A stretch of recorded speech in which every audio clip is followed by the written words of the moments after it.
Assalamualaikum warahmatullahi wabarakatuh. Selamat pagi teman-teman. Perkenalkan, nama saya Raden Ahmad Irsaisan dengan NIM C0D01921 selaku dosen pengampu yaitu Pak Wirni Eka Putra SMSI yang mengajarkan mata kuliah akuntansi perpajakan. Baiklah teman-teman, di sini saya akan menjelaskan materi tentang menyusun laporan rekonsiliasi fiskal. Langsung saja kita masuk ke materinya. Perbedaan laba fiskal dan laba komersial. Pertama adalah beda tetap atau permanen, yang disebut juga permanen difference. Mana beda tetap terjadi karena adanya perbedaan pengakuan dan beban menurut akuntansi dengan fiskal, yaitu adanya penghasilan dan beban yang diakui menurut akuntansi namun tidak diakui menurut fiskal ataupun sebaliknya. Beda tetap biasanya terjadi karena peraturan perpajakan mengharuskan hal-hal berikut dikeluarkan dari perhitungan PHKP. Di sini saya mengambil 3. Yang pertama adalah penghasilan yang telah dikenakan PPh bersifat final sampai dengan pasal 4 ayat 2 Undang-Undang Pajak Penghasilan. Yang kedua adalah penghasilan yang bukan objek pajak sampai dengan pasal 4 ayat 3 Undang-Undang Pajak Penghasilan, dan pengeluaran yang tidak berhubungan langsung dengan kegiatan usaha, yaitu mendapatkan, menagih, dan memelihara penghasilan serta pengeluaran yang sifat pemakaian penghasilan atau jumlahnya melebihi kewajaran pasal 9 ayat 1 Undang-Undang Pajak Penghasilan. Yang kedua, perbedaan laba fiskal dan laba komersial yaitu beda waktu atau sementara, yang disebut juga dengan timing difference. Sesuai namanya, beda waktu merupakan perbedaan perlakuan akuntansi dan perpajakan yang sifatnya temporer. Artinya, secara keseluruhan, beban atau pendapatan akuntansi maupun perpajakan sebenarnya sama, tetapi tetap berbeda lokasi setiap tahunnya atau berbeda alokasi setiap tahunnya.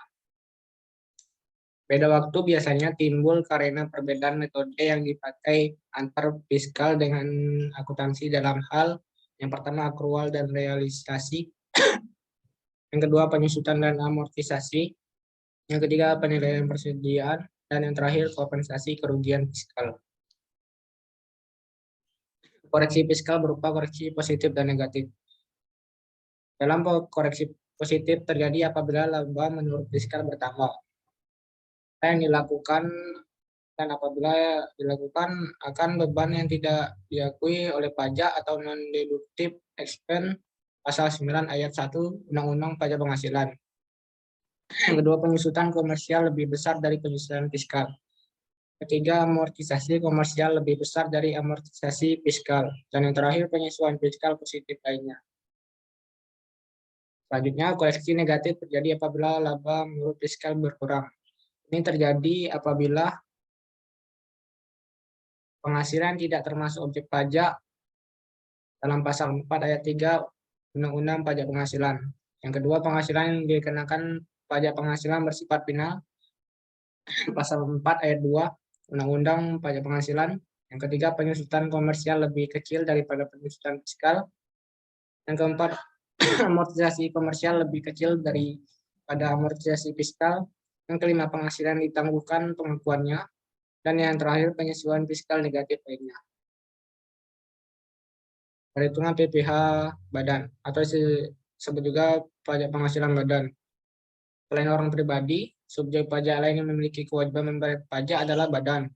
Menurut ketentuan perpajakan, yang dimaksud dengan badan adalah kumpulan orang atau modal yang menjadi suatu kesatuan dengan tujuan untuk melakukan usaha ataupun tidak melakukan usaha. Cara menghitung pajak penghasilan badan. Untuk tarif lebih rendah dapat dikenakan kepada wajib pajak badan dalam negeri dengan ketentuan sebagai berikut. Yang pertama, berbentuk perseorangan terbuka. Yang kedua, memiliki sedikit 40% jumlah keseluruhan saham yang disetor dan diperdagangkan di Bursa Efek Indonesia. Dan yang saya masukkan adalah tarif yang dikenakan sebesar 5% lebih rendah daripada tarif normal. Berdasarkan ketentuan tersebut, maka cara menghitung tarif PPh badan adalah sebagai berikut. Apabila suatu badan memiliki jumlah penghasilan kena pajak senilai 1 juta, maka tarif PPh badan yang harus dibayarkan adalah 25% dikali dengan 1 miliar, sama dengan 250 juta. Sementara itu, penghasilan yang dipotong dengan pajak penghasilan yang bersifat final tidak termasuk dalam ketentuan ini. Tarif pajak final diatur dalam aturan tersendiri berdasarkan peraturan pemerintah. Ketentuan lain mengenai PPh badan. Berdasarkan ketentuan perpajakan yang berlaku, norma penghitungan penghasilan neto dibagi dengan dalam 2 jenis berdasarkan jumlah peredaran bruto. Yaitu peredaran bruto sampai dengan 50 miliar, wajib pajak badan dalam negeri yang memiliki peredaran bruto hingga 50 miliar akan mendapatkan pengurangan tarif sebesar 50%. Dan tarif yang berlaku pada Pasal 17 Undang-Undang Nomor 36 Tahun 2008, tarif ini dikenakan atas penghasilan kena pajak dari peredaran bruto yang berjumlah 4,8 miliar.